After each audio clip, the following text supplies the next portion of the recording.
Hi guys, and welcome now to build update number 4. Build update number 1 to 3 we got the start off we got the lower hull done. In 2 we got it painted.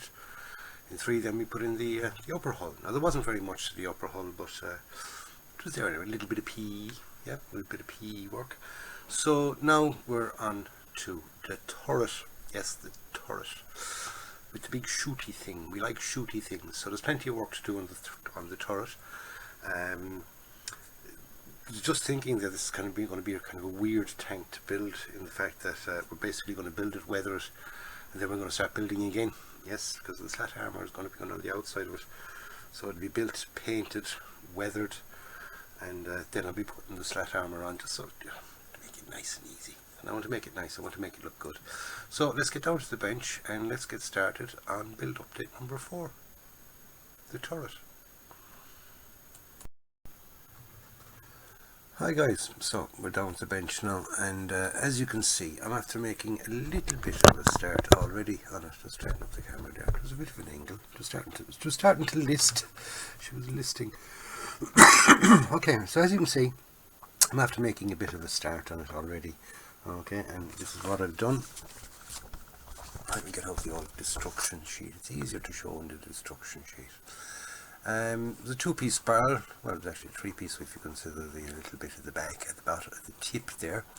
Okay, so the main body of it anyway was 2 pieces, went together very nicely, cleaned up very good as well. Then made a couple of little bits and pieces to add on here to the back of the gun, right, and the sides, little kind of built up a little triangular thing. Okay, so we built up that. Then we put in 2 polycaps into these little stopper things and glued it down to the base of the turret. Okay, so didn't take too long, not very much cleanup. The barrel went together absolutely beautiful.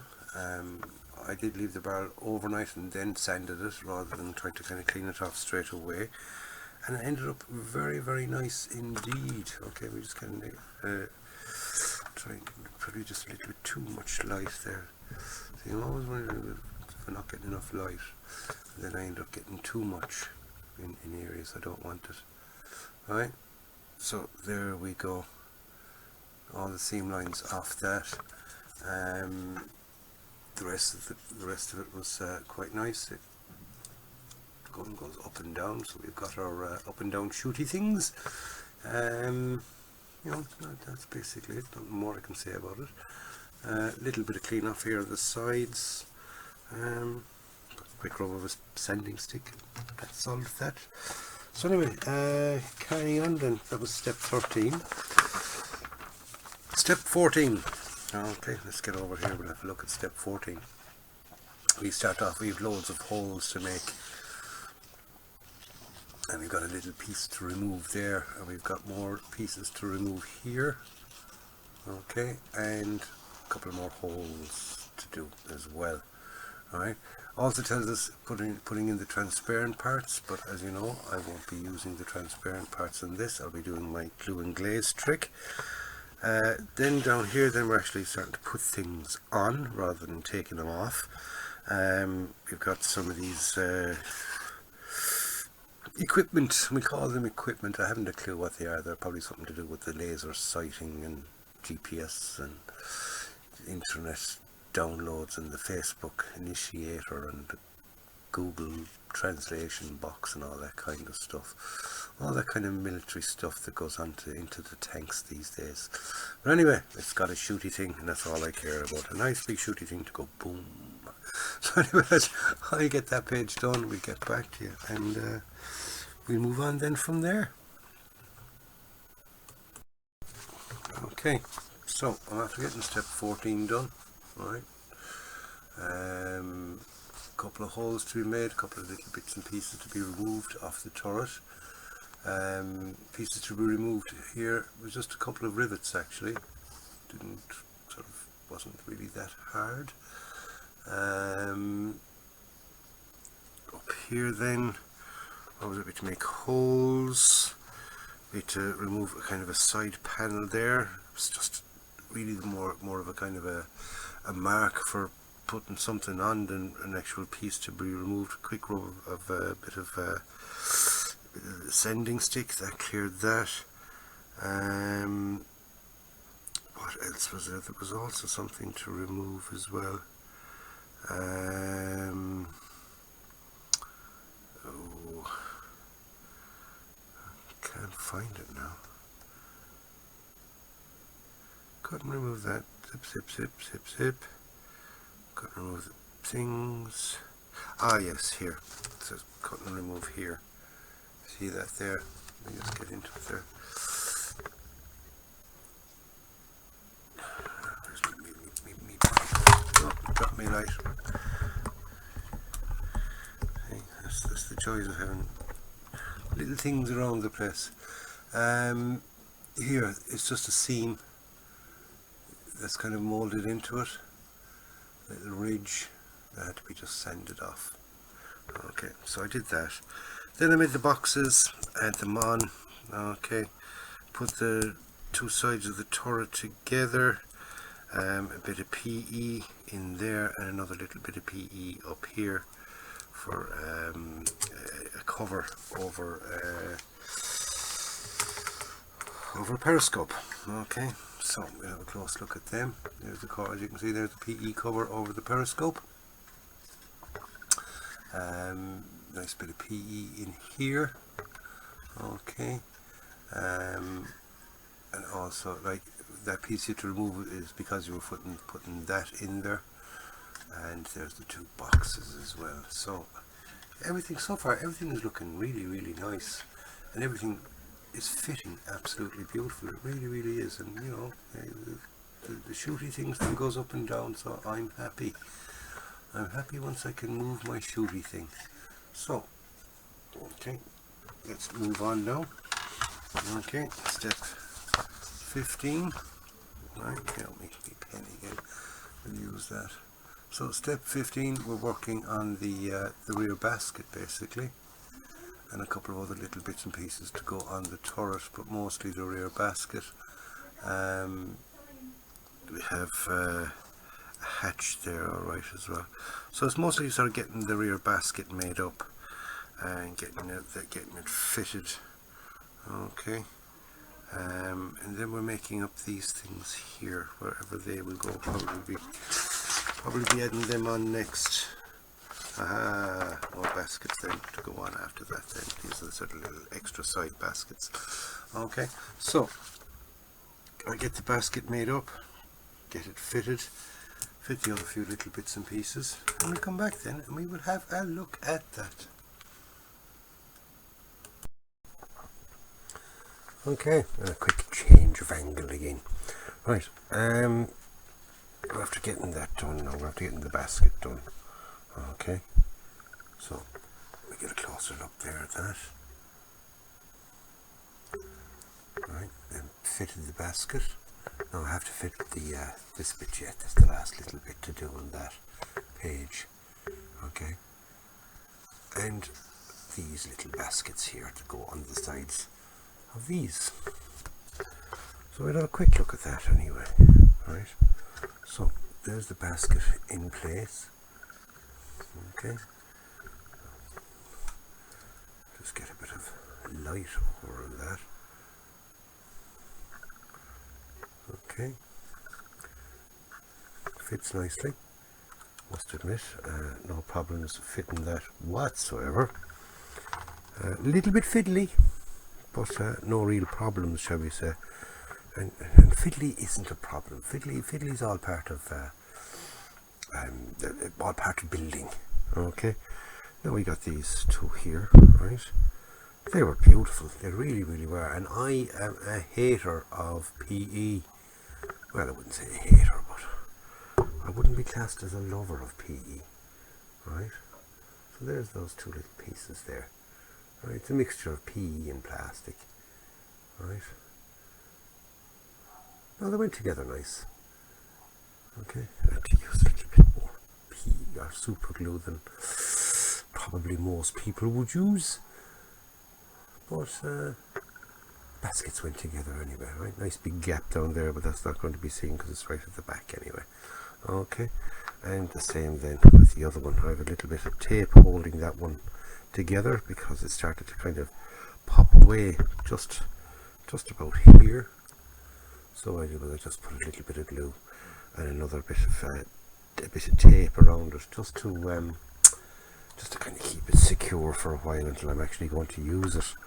Right, so they're done. I'm going to put on the commander's hatch, but let's move on anyway. After I get the commander's hatch done, right, we're into this section here, and we seem to have quite a lot going on in this one. Yes, quite a lot here. Plenty of little bits and pieces. This is where my the old green pen comes in very, very handy. Okay, as it did back here, like I said, just as I picked it up to show you, I noticed straight away that I'd forgotten to put on that because there's no little green mark in it. Okay, so on this one here, we're putting on our baskets, both of them. Okay, we're actually working on both sides. That's why it's showing both down here, right? We're putting on our smoke launchers, the extra armor around here, okay, along the top there, and same then at that side. So we'll have this all nicely filled in. Okay, we're also adding some more hatch covers and aerial mounts. Okay, and the aerial mounts here. Okay, and the machine gun shooty thing. Yay, we love shooty things. Okay, so we'll get them done and we'll have a closer look at that then we come back, and we'll see how all that is coming around and how good it is or how bad it is. So we'll see. That's all we can do, isn't it? We'll see. So I'll get them done and we'll come back and we'll have a look. Okay, so I'm after getting the turret finished, all the little bits and pieces that had to go onto it. Okay, and for some reason it looks loads, but it isn't really. Didn't actually, it wasn't actually that hard. Now, a couple of little things I want to kind of talk about. These two side panels here, okay, that go onto the front of these things, you end up with a funny gap here and here. Right, see the gap there? You can actually see the light through it down there. Okay, maybe a little pointy here and here. Okay, you also have a little gap here, and I was there and I wasn't happy with that. I was there going, oh God, it won't go in any further. Was wondering how I'd do it. So then what I decided to do was I decided to have a couple of go back through, say, YouTube's and just check out real pictures, any pictures I can get of that area, of the real vehicle. Okay, and I found a couple of videos, a couple of photographs and things like that, and yep, that's actually the way it's supposed to be. Weird, isn't it? Apparently these things here, that they come out now, whether that's for maintenance or whether it's an extra kind of frontal armor or what, I do not know, but apparently, they pull out. Okay, now, like I said, I don't know the purpose of that. If anybody out there does know the purpose of that, you can let me know, because I'm sure not only I would be interested, I'm sure a few others would be interested in that as well. We'll just wait for that freaking lawnmower motorbike to pass. Fitting of these, no problem whatsoever. I have seen people building the Tamiya version, and apparently they've weird problems putting these on. Even Andy from Andy's Hobby HQ had problems putting them on. But with the Hobby Boss, no problem whatsoever. Okay, and then just some other little bits and pieces that went on the top. Nothing really, no problem. Just kind of stick this on here, stick this on there. This whole sort of these pieces here. Okay, they went on very, very easy. No problems with them at all. They literally just sort of sat into place. And like I said, these gaps here, which look quite ugly, but you know, they're on the real vehicle, so what more can we say? Now, also, as you see, I'm after sticking on the antenna. They're the supplied antennae, aerial, whatever you want to flip and call it, right? What I did was I super glued them in place when the super glue was set, then went over them with Tamiya Extra Thin. That kind of seals it up that little bit better. Now, I personally think they're a little bit on the thick side. Okay, maybe it's just the fact that I'm used to my say the aerials that I make from the guitar string. But what I'm going to do is I'm going to leave them on. Now, when I say leave them on, I'm probably going to pop them off at least once or twice during the next couple of processes, especially when I'm putting on the slat armor after the painting.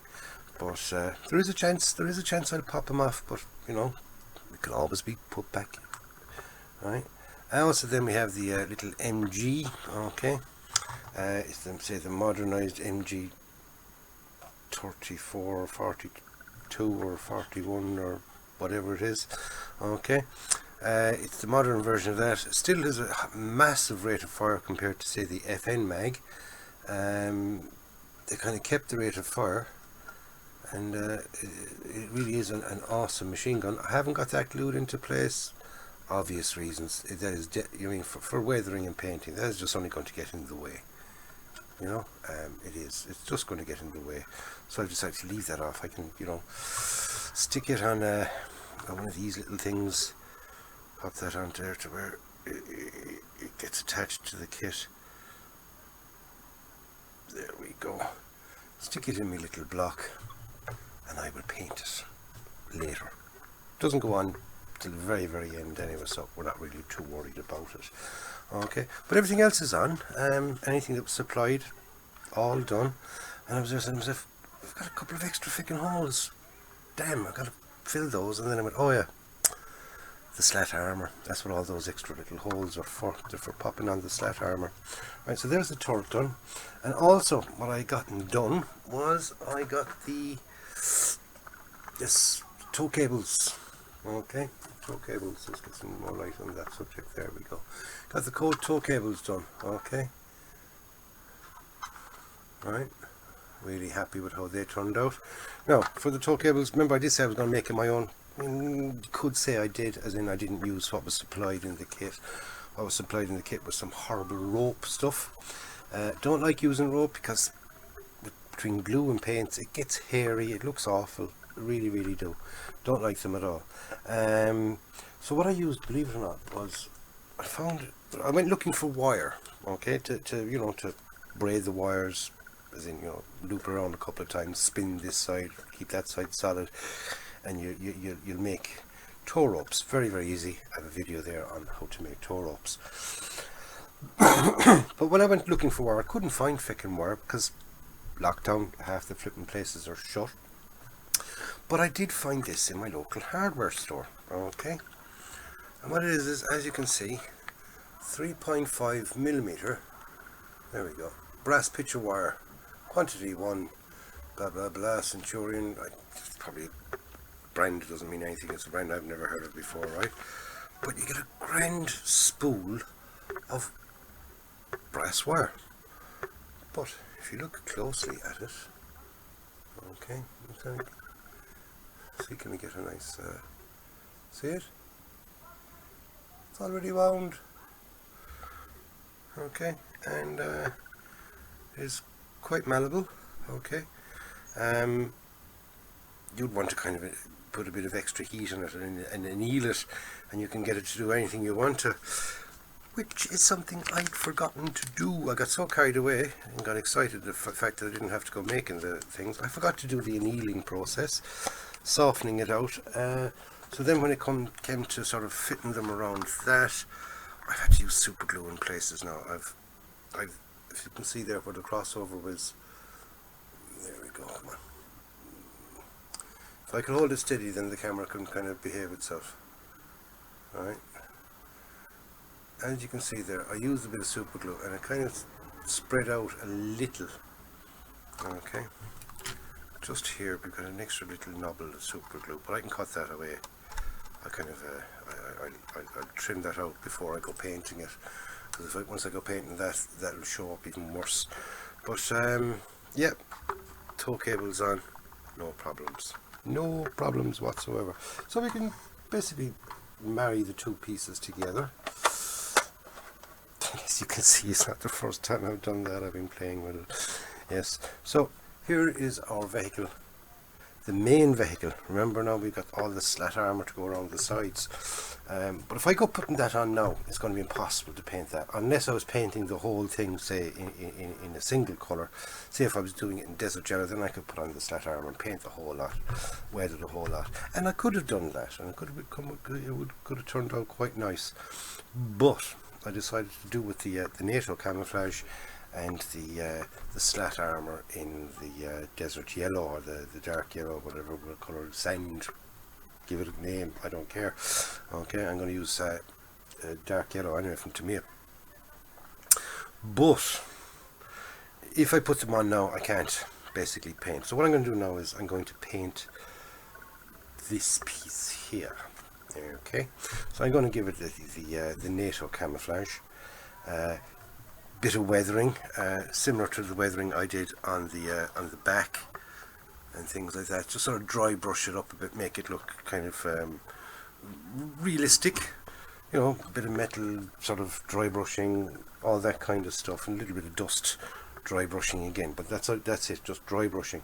And what I'm also going to do then, when all the dry brushing is done, I go in then with a pin wash, just to kind of highlight different areas, because I have to do the whole bottom as well. The bottom wasn't pin washed.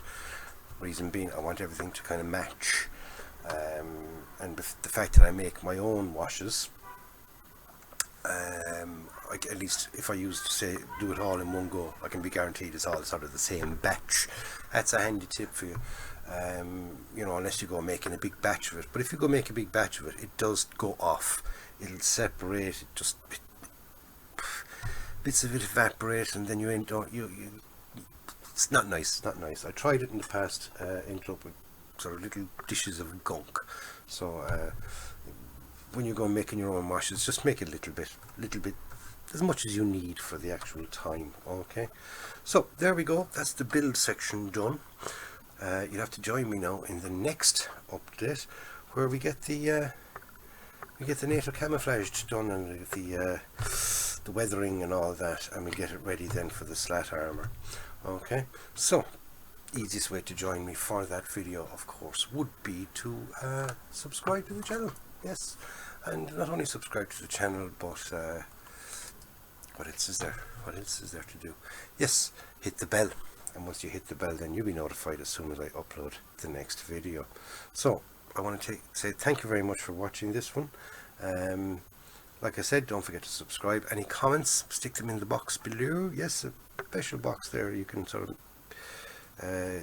like it or dislike it, and you can sort of stick in a comment.